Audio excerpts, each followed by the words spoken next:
Hi, my name is Mark Corey. I'm the director of bands at Addison Trail High School.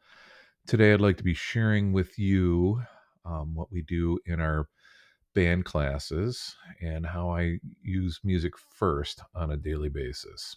In every class, we start with what we refer to as texts. They're basically units of instruction that I've designed that are focused on a specific key center. So, I usually start by doing these in Finale, but you can do them in whatever notation software you want.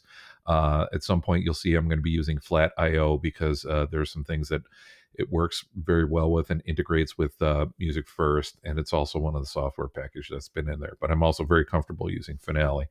So anyway, every one of our unit of instructions, and let me just show you one of the. I'll just show you the flute parts here. Okay, so basically, we do this in class in unison every day with a click, and we usually just play it to the finale track here. Starts with some long tones and intervals right here. Then we go through several scales. The idea is by the end of the school year, we will make through all 12 majors and minors, some arpeggios, some intervals, some rhythms to review. Then there is a short etude that the students will be assessed on, and that starts here in like measure 108. And then there's a chorale, very simple Bach chorale that we play in class. So anyway, that's what one of the parts looks like. And here's what the entire score looks like. Notice at the top, I have a concert pitch, a B flat, an E flat, an F, and a bass clef. In my band room, we have a large screen that I project the music on. So if students don't have their music, they can just, or they want to follow along and make sure they're in the right spot, they can just follow what's up here. These numbers are left over from a previous iteration where I had some fingerings written in for a different band. I just never deleted them. Anyway, so after I've completed doing this whole thing, which is mostly unison, and I just copy and paste everything, then what I do is I go over here in Finale. And if you don't use Finale, you can skip this step, especially if you do it in a flat IO. And then I export it as Music XML. Music XML is a standard file type that allows you to transfer music from one notation software package to a different notation software package. Um, and it does a pretty good job of moving everything, but there are some things that it doesn't do very well. So, for instance, when I do my audio assignments, as far as like the sounds go in Finale, they don't always translate. So then I'll export that into Music XML, and I won't save one right now. And then I will open it up in Flat IO. So let me bring up Flat for education here. And one other thing I failed to mention is because our students have Chromebooks, and some kids have computers at home, and you can obviously do this on a phone or anything like that. This file is pretty large. So the eventual goal is we're going to get this into practice first. So if I was to give them the whole thing here all at once, that's a lot of file, and that's a lot to download, and that's a lot for for their computers to deal with, especially if they're on a Chromebook. So I usually truncate these before I import them into Flat. And so here's the truncated version. Let me bring that up. Okay, and this is just the part that I would be assessing on the student. So it's the etude, and I think maybe I left the chorale in here. Yeah, I left the chorale in here because sometimes we have the students record them singing the chorale. So this is as opposed to something like 190 measures. This is only uh, probably like 40. Yeah, what do we got? 53. That's not a bad. That's not bad.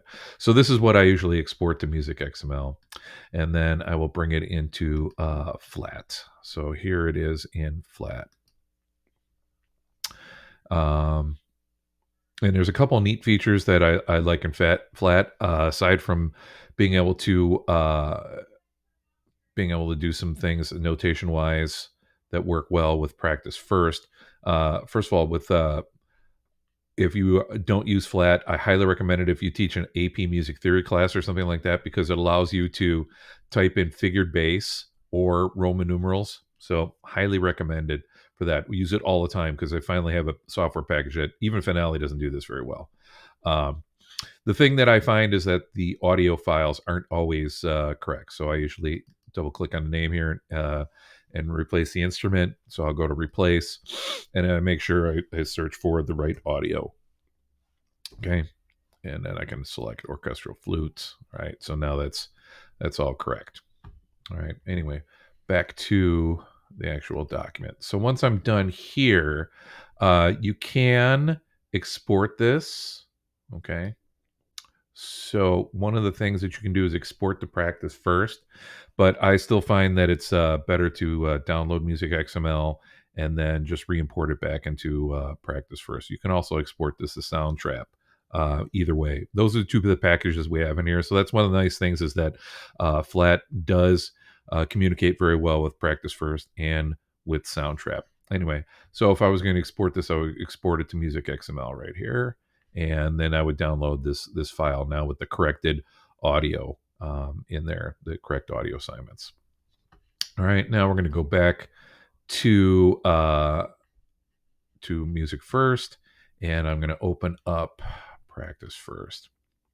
So in Practice First, what you want to do, and I do this all the time, is I create my own exercise, right? So you create your own exercise and allows you to do audio, but I load a score in Music XML. You can also use MuseScore if you like MuseScore. MuseScore is free.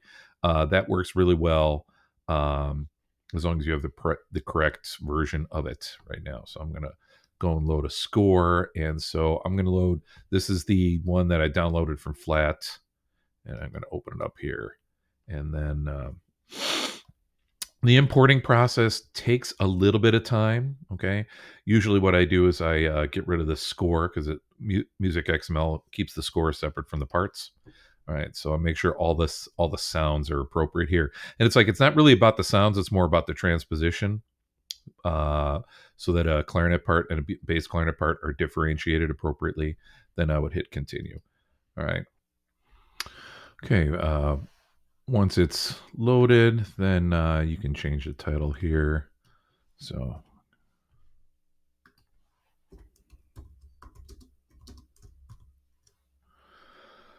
you can give it a default score here. You can attach if you have a PDF file or other of it. Okay.